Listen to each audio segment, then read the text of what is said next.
네, 이후 순서는 제가 진행하겠습니다. 오늘 저도 지난주에 대통령님 순방 가시는 동안 진행했지만 본격적으로 진행하는 거 오늘 처음이라 처음 진행하는 제가 한번 원칙을 다시 한번 말씀드리겠습니다. 오늘 새로 배석하신 분들도 계시는데요.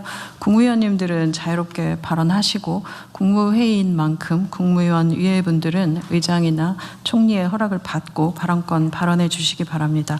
혹시 그 외에 국무회의 관련해서 의견이 있으신 분들은 서면 제출해 주시면 참고하도록 하겠습니다. 그러면 이제 현안 토의를 진행하겠습니다. 형사 미성년자 연령 기준 공론화 결과에 보고에 대해서 성평등가족부 장관께서 발제해 주시기 바랍니다. 네. 성평등가족부에서 추진한 촉법소년 연령 기준 공론화 주요 결과에 대해 보고 드리겠습니다. 먼저 추진 배경입니다.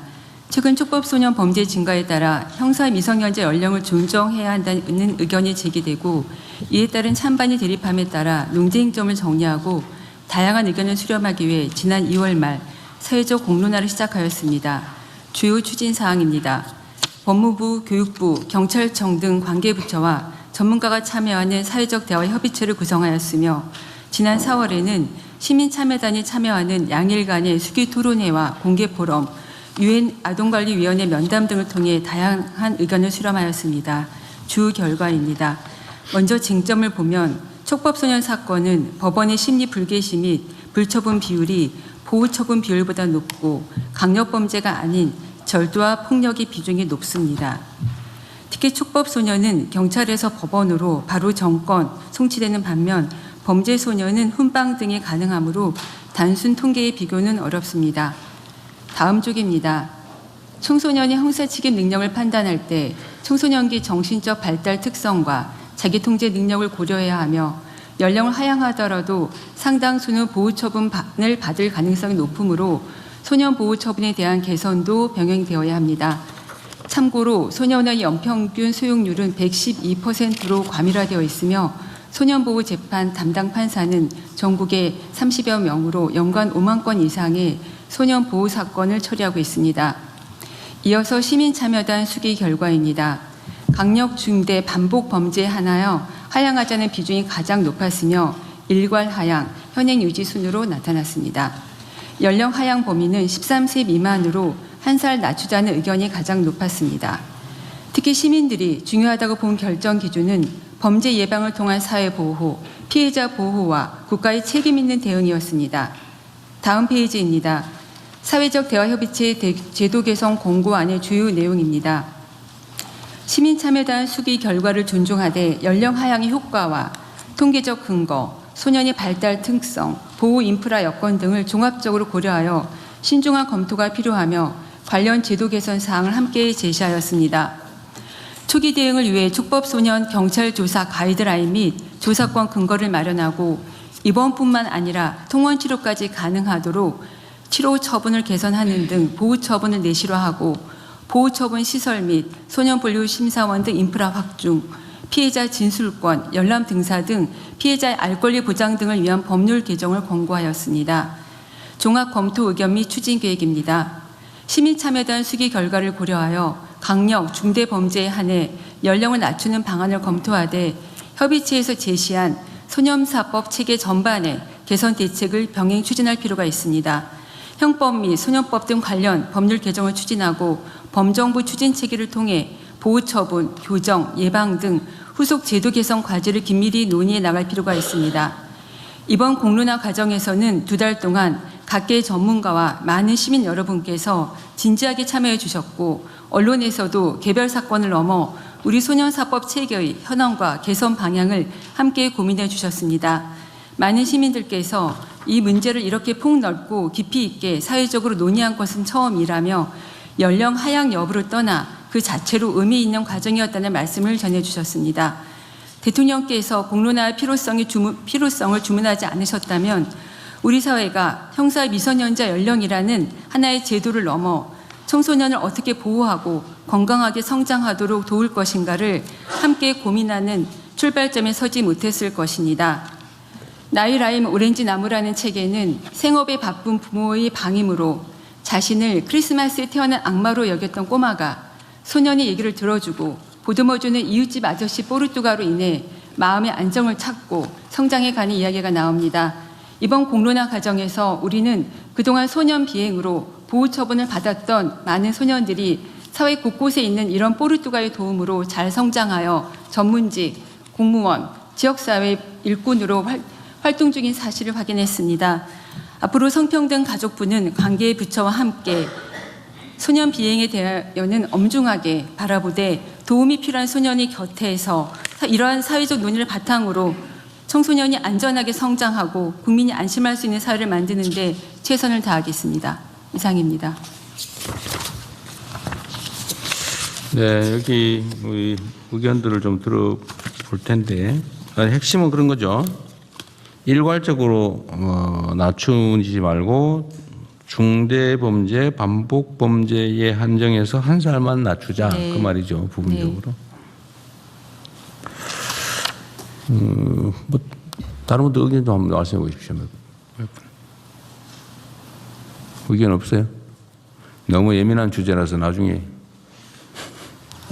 네, 그 토론 과정에서 교육부 같은 경우에는 좀 신중 검토, 신중한 아예 낮추지 말자. 네, 그런 그것이 어느 정도의 교육적 효과가 있을까에 대해서 고민도 많이 했는데 긴 토론 과정을 성평등가족부와 같이 지켜보고 하면서 최종적으로 결론 내린 조건부의 하향한 방침에 대해서 적극 공감하고요, 동의하고 그럼에도 촉법소년 연령 하향 여부와 별개로 교육부에서는 원래 우리의 정책 방향인 그 교육과 회복이라고 하는 방향을 유지하는 가운데 우리 학생들이 특히 범죄에 빠져들지 않게 위기 학생의 조기 발견을 적극적으로 실시한다든가 경찰이나 병원 등 전문기관과 연계를 강화해서 학생의 회복 탄력성을 강화할 수 있는 교육 체계를 더욱 강화하는 방향으로 협력하기로 했습니다. 그러니까 그건 뭐 부수적인 대책이고 핵심 쟁점은 촉법소년 나이를 하향하는 문제. 법무부에 저 하나 물어볼 게 있는데요.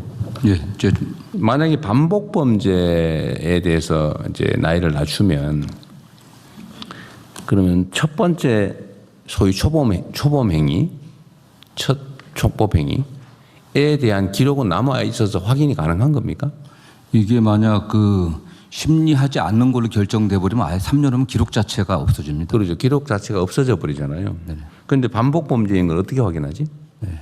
뭐 그런 문제도 있고요.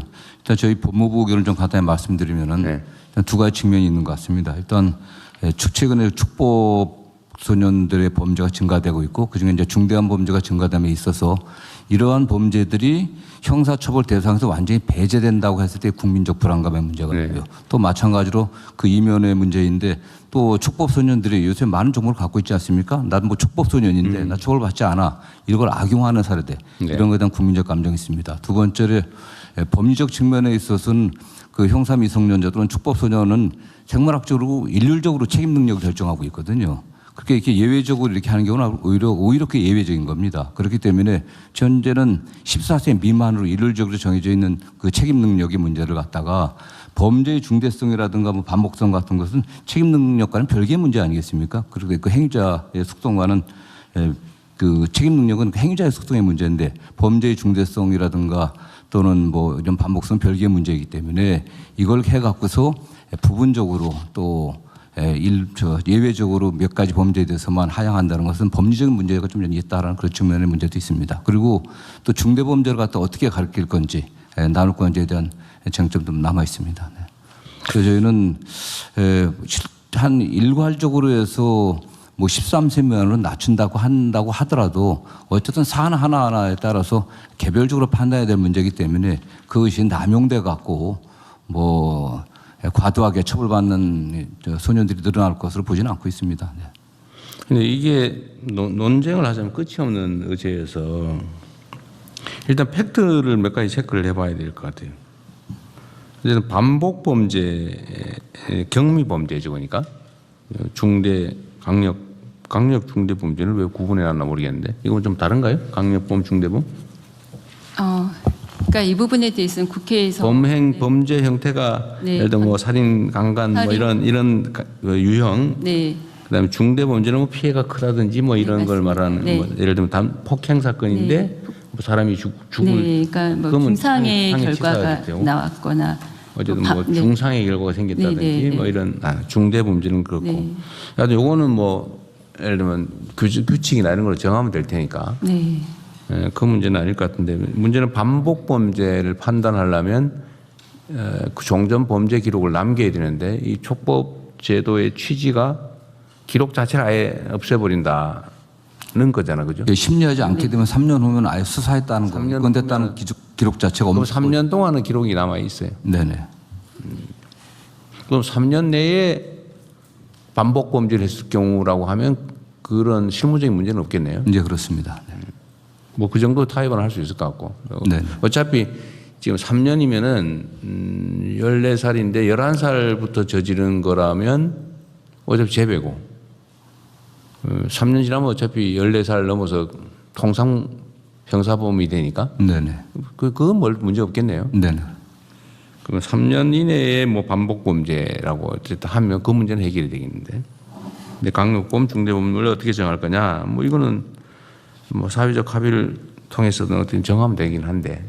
예, 그렇습니다. 문제는 일률적으로 낮출 거냐 말 거냐. 근데 낮춰야 된다는 거에 대해서는 별로 이견이 없는 것 같아요. 지금은 어떻습니까? 낮추면 안 된다. 현재 상태를 유지해야 된다. 그건 아닌 것 같죠. 예. 지금 자료를 보면 낮춰야 된다는 분들이 꽤 높은 비율로 나오고 있지 않습니까? 근데 그것은 이제 낮추면 안 된다. 낮춰야 한다. 낮춰야 한다. 별로 그거는 뭐 이견은 없으신 그러면 네. 그 낮춘다. 이건 일단 정하고 두 번째로 일률적으로 낮출 거냐, 중대 범죄로 낮출 거냐. 네. 일률적으로 낮춘다면 몇 살까지 낮출 거냐.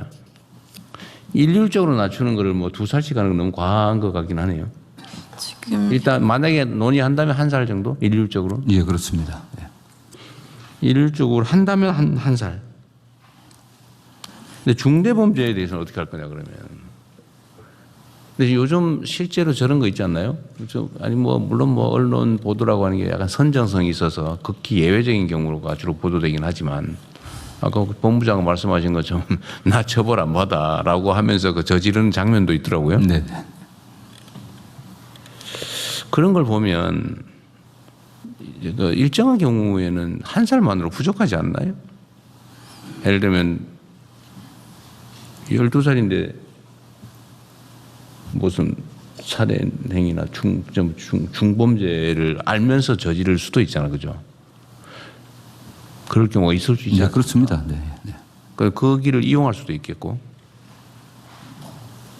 근데 지금 수기 과정에서 말씀 주신 것은 네. 중대 반복 그 강력 범죄에 대해서는 13세 그러니까 한 살. 13세라도 예, 그 범죄에 대해서 그거는 일률적으로 낮추지 말고 그냥 얘기는 여기 어쨌든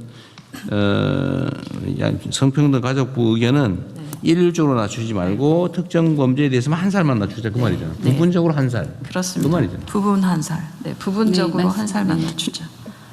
근데 그거 너무 미약하지 않냐 그런 생각이 드는 거죠. 그리고 전 세계적으로 12세 하는 경우도 꽤 많지 않나요? 12세, 13세. 네. 어쨌든 이런 쟁점이 있어요. 일률적으로는 낮추지 말자가 결론인데 지금은 의견은 그런 거죠. 일률적으로 낮추지 말고 중대 강력 반복 범죄만 1살 낮추자. 부분적으로 1살. 예, 그렇습니다. 원래는 아예 안 낮추고 현상 유지하는 걸로 의견들이 많았다고 하던데 전문가들 의견은. 네. 국민들께서 나 촉법소년 이하라고 하면 처분을 안 받는 것으로 어떤 처벌도 안 받는 것으로 많이 오해하는데 사실상 소년원 2년간의 장기 소년 송치까지 가능한 꽤 중대한 처분이 뒤따른다는 것을 잘 모르셨던 것 같습니다. 2년 최대 2년 소년원 송치 2년. 네, 맞습니다. 그래서 직접 촉법소년을 담당했던 회사님 말씀으로는 오히려 14세, 15세 소년보다 촉법소년이 소년을 송치랑은 더 중대한 처분을 받을 수 있다. 그런 점들이 좀 국민들이 모르고 계시는 것 같다는 말씀도 주셨습니다. 지금 14세 미만이라도 네. 소년은 송치할 수 있다. 장기 2년은 송치까지 가능합니다. 지금 그 14세 미만도 어쨌든 촉법 소년이라고 해서 처분이 가능하긴 예, 한데 가능합니다. 네네. 그 한계는 또 몇 살까지? 어떤 한계 말씀하십니까? 7살까지도 돼? 아니죠. 그 10살. 10살, 10살부터? 네, 네, 10살부터 13살까지 가능하고 10살부터 13살까지는 요걸 촉법 소년이라고 불러요? 네. 네, 그렇습니다. 10살 미만. 9세 이하는 아예 뭐 형사처벌의 대상이나 그 보호처분의 대상이 아니니까요. 9살 미만은 아예 대상이 아니고 촉법 소년으로 분류해서 처분하는 것은 13세 말 그러니까 14세 되기 전 네네. 10세 이상 네, 그렇습니다. 10세부터 13세는 4년간인가요? 그래서 10살, 11살, 12살, 13살, 4년간입니다. 11살, 12, 13. 여기에 대해서는 현재도 소년원 송치가 최대 2년이 가능하다. 네, 지금 법무부 자료에 의하면 13세 소년은 송치되어 있는 비율이 25년에 57명으로 나옵니다. 그러니까 촉법 소년이라고 해서 결코 면제되는 게 아니라는 것을 저는 촉법 연령대 소년들이 분명히 알고 그 부분에 대해서 교육부에서 성평등보다 함께 저희가 적극적인 교육을 해야 된다고 생각합니다. 자, 9세 미만은 처벌 제재가 전혀 없고 네, 그렇습니다. 10세부터 13세까지는 촉법 소년으로 최대 소년원 2년 송치가 가능하고 네, 그렇습니다. 14세부터 18세까지는 소년범이라고 해가지고 유기징역만 네, 징역형도 가능하고 또 소년 그 보호처분도 가능하고. 무기징역까지 가능한 거예요? 아니면 유기징역만 가능한 네. 거예요? 장단기를 정해서 유기징역까지만 선고가 가능한 그렇습니다. 네. 거예요? 그 소년범이고 이제 네. 18세가 넘으면 성인범으로 뭐 그냥 형법 일반적으로 다 적용되는 예. 거죠. 참 어려운 주제예요. 중대강력범죄만 소년범으로 처벌하자. 근데 이게 현재 이제 의견이죠. 네, 현재도 실제 그 소년부 전담 판사들은 뭐 14세나 15세 같은 경우도 일반 형사범으로 처벌하는 게 거의 매우 드뭅니다. 사실 그래도 오히려 소년원에 보내갖고 다시 갱생의 기회를 주는 게 낫다는 게 일반적이었기 때문에 지금 14세 정도 형사범 소년범도 저기 소년원 보내면 소년원인데 유기징역으로 단기 얼마 장기 예. 정해서 보내는 거죠. 네, 그렇습니다. 법제처장입니다. 네. 제가 한 가지 좀 정정할 게 있었는데 지금 그 2년까지 6개월 이상 2년까지의 그 소년원 송치는 12세 이상만 가능합니다. 12세 이상. 예, 네. 6개월 이하의 경우에는 12세 이하도 가능하고 11은 6개월 이하. 12부터 13은 즉 2년까지 가능. 소년범이 되면 요새는 20년까지인가요? 장기 20년? 장기 10년이고 10년. 단기 5년입니다. 아, 소년범은 또 네. 10년. 아무리 중대한 범죄를 저질러도 10년에서 5년에서 10년까지가 최대예요. 그러니까 사형하고 무기징역에 해당하는 형을 그러니까 그 범죄를 저질렀을 경우에는 그게 15년으로 대체가 됩니다. 그러니까 그 최대 경우 아니고서는 10년, 5년이 최대입니다. 처벌이 안 되는 건 아니다. 현재 그렇습니다. 상태로도. 그러면 최대 선고 가능한 형량을 2년 소년원 송치 2년에서 징역 15년까지 가능한 걸로 바뀌는 거네요. 그러니까 보통의 경우에는 10년, 5년이고요. 그러니까 사형 무기징역의 어쨌든, 네. 경우에만 15년으로 대체됩니다. 그러니까 뭐 어쨌든 뭐 보통 중대범죄 사형이 꽤 있으니까 15년. 어쨌든 이걸 가지고 이제 또 우리 국민 여러분께서도 또 참고로 판단을 좀 해주시면 좋을 것 같고요. 그러니까 나이대에 따라서 현재도 촉법 소년이 처벌되지 않는 건 아니다. 다만 2년 소년원 송치 2년이 최대다. 그런데 만약에 촉법 소년의 나이를 낮추면 중대범죄자인 경우겠지 주로. 그럴 경우는 15년까지 선고가 가능해진다. 근데 현재 13세 미만의 경우는 소년원 송치 2년이 최대치가 된다. 그걸 낮추면 이제 15년까지 가능해지는 거죠. 처벌이 안 되고 안 되는 우리 국민들이 그런 오해를 하고 있는 건 맞는 것 같아요. 촉법 소년이 되면 처벌이 아예 안 된다. 그건 아니고 장기 아니지. 2년 최대 2년의 소년 송치까지는 가능하다. 네. 그 아래 나이도 마찬가지고 그죠? 네, 맞습니다. 네.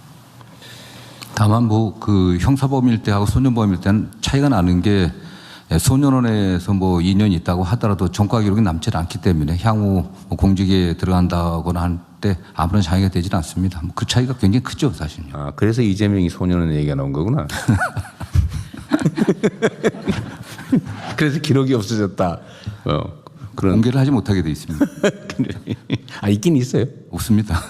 아니 기록이 이 소년원 기록이 없어진다는 게 진짜 기록은 물리적으로 없어요. 기록은 남아 있습니다. 공식적으로 안 가르쳐준다는 거예요. 그 기록은 남아 있지만은 기록은 있지. 알려줄 수가 없습니다. 아니, 법률상. 알려주지 않는 거지. 기록이 없어지는 건 아니지. 네. 근데 촉법 소년 기록 자체를 없애버린다? 예, 그 축법 연령에 해당하는 아이들이 그 심리하지 않고서 그냥 종결하는 그럴 경우에는 그건 아예 기록 자체를 기록 자체를 등 기록을 안 한다. 아니, 예. 있다가 3년이 지나면 지워버린다. 3년이 또 없애버립니다. 물리적으로 지원합니까? 지웁니까? 예, 실질적으로 없애버린다고 합니다. 예. 근데 그거 중요하지. 네. 옛날에도 전과 기록이 뭐 몇 년 지나면 없어진다 해놓고는 사실 기록은 다 남겨 있잖아 지금. 근데 전혀 심리하지 않는 비율이 거의 한 뭐 47, 8%, 50% 육박할 겁니다, 지금. 전혀 심리하지 않는 비율이 높게 나오는데 그 이유는 그 소년부 전담 판사님들에 의하면 그 학교 폭력 등으로 학교 안에서 발생한 폭력 등 좀 경미하게 느껴진 경우에 그 심리 불개시나 또 보호 처분하지 않는 결정을 내리시는데 보통 그 외에 일반적인 절도나 폭력 사건은 법원에서 재배행 예방을 위해서 오히려 보호 처분을 강하게 내리는 경향이라고 하십니다. 네, 절도 사건이 많죠. 네. 절도, 폭력 네. 뭐 이런 게 좀 많은 편이고 가끔씩 이제 성범죄, 네네. 네. 심하면 치사에 이르는 범죄도 있긴 있죠. 혹시 연간 살인 사건이나 강도 사건 이런 거는 몇 건 정도? 촉법 소년에 한해서 저희가 확인했을 때 최근 3년간은 없었습니다. 그리고 4년 전에 발생했던 하나의 사건을 직접 담당한 판사님께서 말씀해 주셨는데 유일한 양육자인 고모를 살해한 13세 소년이었는데 그 소년의 정신 조현병이 있어서 오히려 소년 보호 처분으로는 의료 보호 시설로 보내고 이후에 소년은 2년을 보냈다고 합니다. 소년은 2년에 네, 보호 시설. 네, 근데 판사님 말씀으로 만약에 이게 형사 사건으로 됐다면 책임 조각 사유가 되어서 아마 처벌을 받지 않았을 거다는 말씀도 해주셨습니다. 그래서 이런 부분까지 살인 사건은 그랬고 그다음 혹시 네. 강도 사건이나 아니면 네. 집단 폭행 뭐 네. 이런 거는 네, 그런 경우에 비율도 꽤 집단 폭행 예를 들면 뭐 흉기 소지 폭행이나 이런 강도 사건은 점차로 줄고 있는 경향입니다. 강도 사건은 꽤 있나 보군요. 네, 강도 사건. 네, 촉법 소년의 경우에는 아무래도 뭐 절취하려다가 그 소유자가 붙잡는 경우에 뿌리치거나 근처에 있는 무기를 든 경우에 강도가 되고. 중강도. 네, 네. 어려운 주제인데 오늘 뭐 최종 결정을 하지 말고 이 논의를 기반으로 다시 우리 현장의 의견 또 우리 국민들의 의견도 좀 수렴해 보고요. 하여튼 쟁점은 이렇다.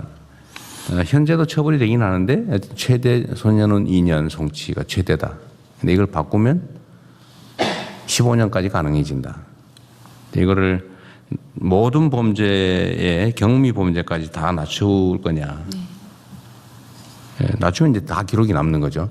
기록이 남아서 어디 뭐 약간의 감정적인 우발적 뭐 폭행 사건 이런 것도 일단 신고되면 뭘 기소유예라든지 하더라도 기록은 다 남게 되는데 촉법소년 상태면 없어진다. 예, 뭐 심리 불개시 경우는 그 차이가 있고 경미하면 심리 안 하겠죠. 네. 그러면은 어쨌든 전체에 대해서 낮출 거냐, 낮춘다면 1년 할 거냐, 2년 할 거냐, 최대가 2년인 것 같고 또 중대 범죄와 반복 범죄, 강력 범죄 요런 경우만 한 살 또는 2살 낮출 거냐, 요거 남는 건데 낮추긴 낮춰야 될 것 같고요. 네네.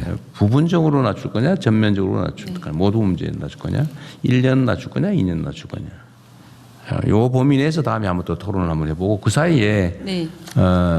우리 국민 의견도 한번 수렴을 또 한번 해보시죠. 네. 다양한 방식으로 뭐 여론 조사를 해보든지 아니면 이 얘기를 좀 알게 된 사람들의 의견이 중요하니까요. 뭐 모르고 아예 처벌이 안 된다 이런 생각하는 분들이 있어서 네. 그런 분들은 처벌해야지 네. 이런 생각이 많거든요. 네. 근데 그게 아니고 처벌되는데 더 강화하는 거다. 네. 그런 전제에서 다시 한번 또 의견을 한번 들어보겠습니다. 매우 중요한 예민한 현안이어서요. 오늘은 여기까지 하시죠. 이건. 네, 말씀 주신 것처럼 사실 저희가 드라마를 통해서 보면서 이게 굉장히 많은 사건이라는 생각을 할 때가 있고 또 좀 아예 처벌을 받지 않는다고 좀 오해하고 있거나 이런 부분들이 있는 것 같습니다. 국민들께서도. 그래서 이번 참에 좀 말씀하신 부분들을 잘 정리를 하고 그리고 이 사건들의 내용을 봐도 아주 좀 강도나 강간 이런 사건들의 숫자는 굉장히 적은 숫자이고 물론 좀 가벼운 그런 아까 말씀하신 그런 부분들의 숫자들이 좀 높은 편이라 물론 이것도 굉장히 좀 조정해가야 될 범죄들이긴 하지만 그래서 그런 부분들을 잘 알려서 다시 한번 토론 거치고 그리고 정리해 보도록 하겠습니다. 네, 그럼 다음